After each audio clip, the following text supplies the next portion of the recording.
La ville de Grisebourg était une entité de pierre et d'acier qui respirait la fumée et les murmures pressés de ses habitants.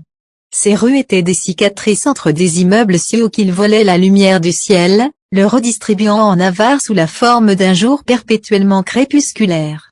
Dans l'un de ces immeubles, au 5e étage d'une structure qui gémissait sous le vent, vivait Elara. Elara était une relieuse. Ses doigts, fins et agiles, savaient redonner vie à des pages mortes, recoudre des dos brisés, et insuffler une nouvelle beauté à des objets que le temps avait maltraités.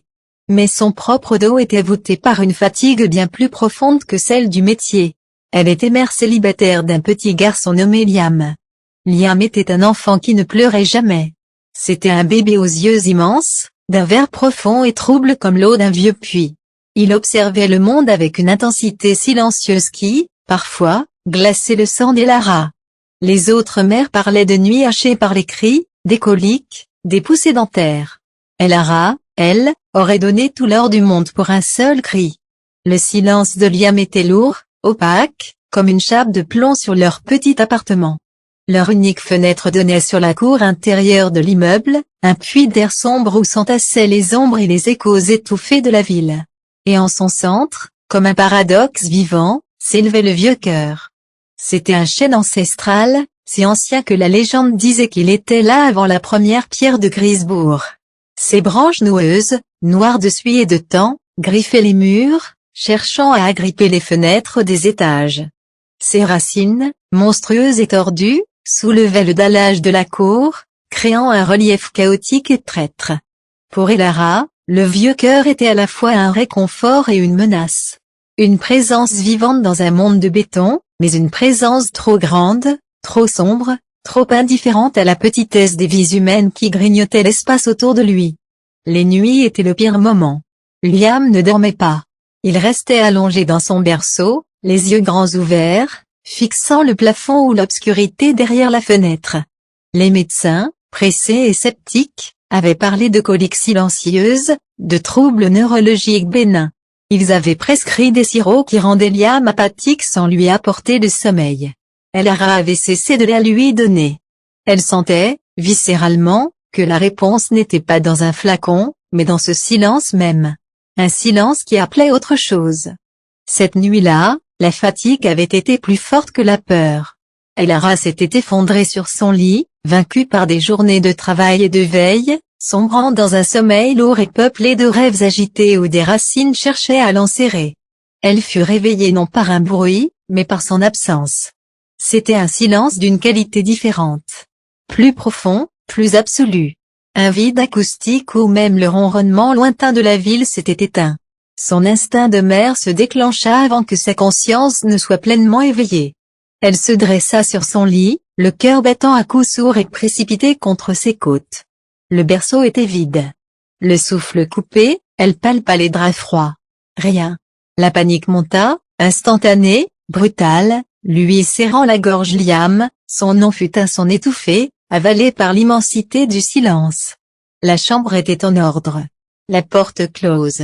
Ses yeux affolés se portèrent vers la fenêtre. Elle était entr'ouverte, chose qu'elle ne faisait jamais, de peur des courants d'air, de la pollution, du froid.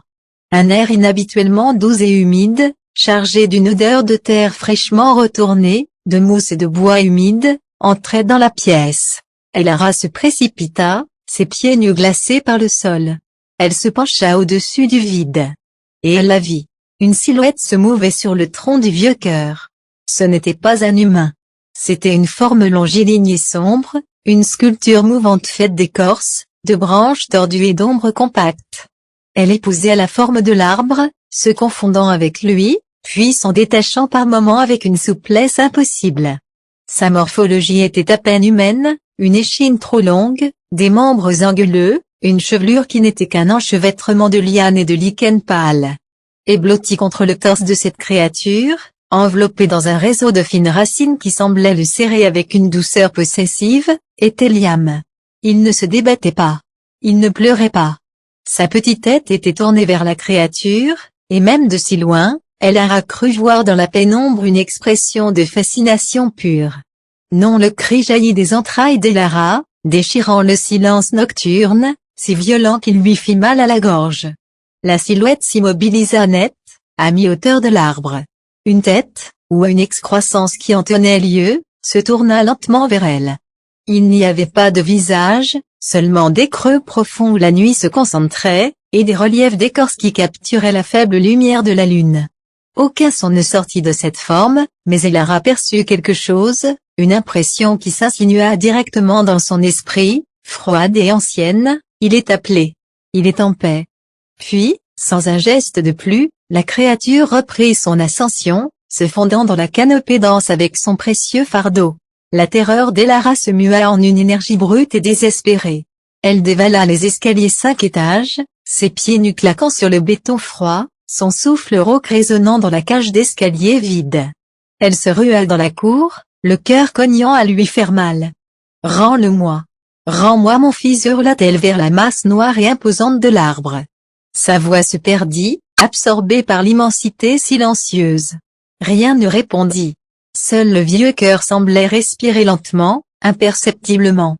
Alors, un son descendit des hauteurs. Ce n'était pas le vent, car l'air était parfaitement immobile. C'était un bruissement mélodieux, complexe. Un froissement de milliers de feuilles qui s'entrechoquaient en un rythme apaisant, ponctué par le craquement doux du bois, le grésillement de l'écorce et un chuchotement profond qui semblait venir de la sève elle-même. C'était une berceuse. Une berceuse sans mots, une mélodie organique et primitive qui enlaça Elara, pénétrant sa panique comme une main calme posée sur son front. Sa respiration se fit moins saccadée. Les larmes qui coulaient sur ses joues se tarirent. Une fascination tremblante remplaça la terreur pure. Elle écarta les branches basses, épineuses et hostiles, et grimpa sur une énorme racine qui jaillissait du sol comme le dos d'un serpent de pierre. Et elle le vit. Plus haut, là où les troncs se séparaient en plusieurs branches maîtresses, un hamac naturel s'était formé, tissé de vignes robustes et de mousse épaisse et luminescente, émettant une faible lueur verdâtre. Liam y était allongé, emmailloté non plus dans ses langes, mais dans de grandes feuilles souples et soyeuses, d'un vert profond qui semblait absorber la lumière. Autour de lui, des lucioles, des créatures qui avaient disparu de Grisebourg depuis des décennies, dansaient une valse lente et silencieuse, leur lumière pulsante dessinant des motifs hypnotiques dans l'air. La créature arbre était accroupie près de lui. De plus près, elle était encore plus étrange. Elle n'était pas sur l'arbre, elle était l'arbre. Son corps était fait de la même matière, vivante et vibrante. Une main, une simple formation de branches plus fines et entrelacées était posée sur le front de Liam, caressant doucement sa peau.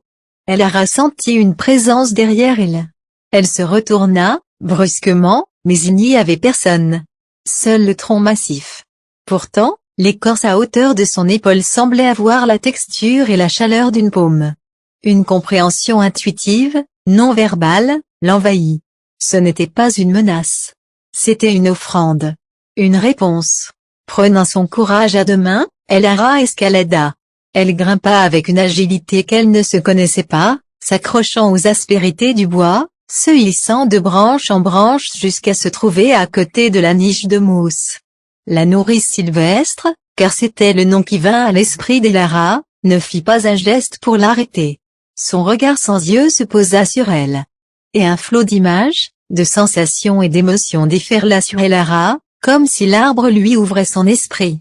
Elle vit la solitude millénaire du vieux cœur, dernier vestige d'une forêt mythique recouverte par la ville.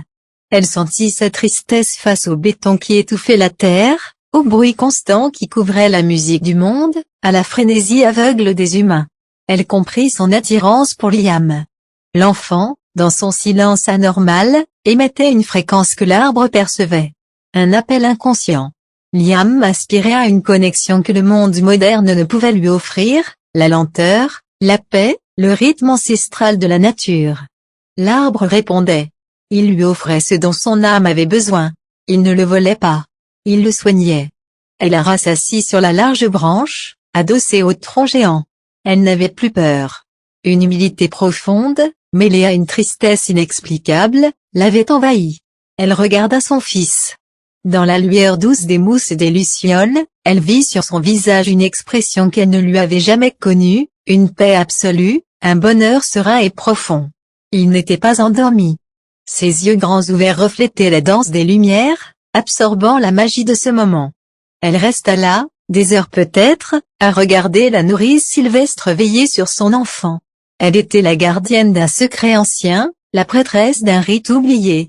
L'aube commença à poindre, teintant le ciel de Grisebourg d'une lueur laiteuse et maladive. Sensible à la lumière artificielle du jour, la nourrice Sylvestre commença à se dissoudre. Son corps de branches et d'ombre sembla se fondre dans le tronc, comme de l'encre s'écoulant dans l'eau, jusqu'à disparaître complètement. Les lucioles s'éteignirent une à une. La mousse perdit sa luminescence. Seul resta Liam, dormant enfin d'un sommeil profond et naturel, paisible dans son amas de vigne. Elara le prit délicatement dans ses bras. Il était chaud, et il sentait bon la forêt, la pluie sur les feuilles, l'humus. Une odeur saine et vivante. Elle redescendit avec une précaution infinie, son fils serré contre son cœur. Les nuits suivantes, Elara changea. Elle n'eut plus peur de l'arbre, ni du silence. Elle comprit le pacte. Elle laissait la fenêtre entr'ouverte. Certaines nuits, elle se réveillait et voyait les lianes du vieux cœur descendre lentement, avec une grâce infinie, jusqu'au rebord de sa fenêtre, comme des bras tendus. Elle s'enroulait délicatement autour du berceau et le remontait vers la canopée où l'attendait la nourrice. D'autres nuits, c'était Elara elle-même qui portait Liam dans la cour. Elle s'asseyait au pied de l'arbre géant, son dos contre son écorce rugueuse, et elle berçait son fils en écoutant la berceuse silencieuse de la nuit. Elle apprit à reconnaître les différents bruissements, les craquements qui parlaient de météo, les chuchotements qui racontaient des histoires vieilles comme le monde. Liam grandit, entouré de deux amours. L'amour bruyant, tendre et inquiet de sa mère, fait de caresses, de chansons et de sourires. Et l'amour silencieux, immense et patient du vieux cœur, fait de protection ombrageuse, de leçons de silence et de connexion à la terre. Il fut un enfant étrange et calme, qui marcha en tenant une racine comme une main guide, qui chuchota ses premiers mots à des feuilles mortes. Et qui regarda toujours la ville de Grisebourg avec la distance tranquille de quelqu'un qui connaît un secret bien plus grand. Elara, elle, avait trouvé la paix. Elle avait appris à écouter. Et elle découvrit que la plus grande richesse, le conte le plus étrange et le plus merveilleux, n'était pas dans le bruit et l'agitation du monde des hommes, mais dans le silence habité qui régnait au cœur du vieil arbre. Et dans le sourire serein de son enfant, qui n'avait jamais vraiment été tout à fait à elle, mais qui appartenait aussi, un peu, à la forêt oubliée.